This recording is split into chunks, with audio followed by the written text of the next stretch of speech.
നീ വിട്ടോ, ഞാൻ കുറച്ച് കഴിഞ്ഞ് വരുന്നു. എല്ലാടെ പണി കഴിഞ്ഞ വീട്ടിൽ പോണ്ടേ? എടാ ഞാനിപ്പോ പോയി ശരിയാവും. ഓള് തൊട്ടേനും പിടിച്ചാലും വെറുതെ കരകരയായിക്കൊണ്ടിരിക്കും. ഒരു സമാധാനം ഉണ്ടാവില്ല. നീ വിട്ടോ, ഞാൻ കുറച്ച് ഭാര്യ. ഹലോ ആടാ. ഞാൻ വരുമ്പോ മേടിക്കാം. ഇത് ഞാൻ ഇപ്പൊ എത്തും. ഓക്കെടാ. എടാ നീയല്ല എത്ര ഭാഗ്യവാനാടാ, എത്ര സോഫ്റ്റ് ആയിട്ട് നിന്റെ ഭാര്യ നിന്നോട് സംസാരിക്കുന്നു.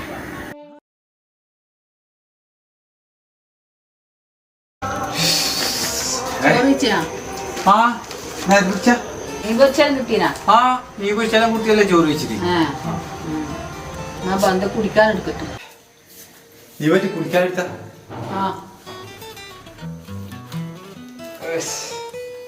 ഞാൻ കഴിച്ചേരാ. നീ എന്തിനാ അടിച്ചേ? രാവിലെ മീനെ പൈസ വെക്കാൻ തോന്നല്ലേ? നീ ബാക്കിയുള്ള കഞ്ഞി കുടിച്ചിട്ട് മീൻ വെച്ച് ചോറ് വെച്ച് വന്നല്ലേ? മറന്നുപോയി. അങ്ങനെ ഇനി മറന്നു പോകാൻ പാടില്ല. ഈ വീട്ടിൽ പോകുന്നില്ലേ? ഞാനും കുറച്ച് കഴിഞ്ഞാലേ പോകുന്നു.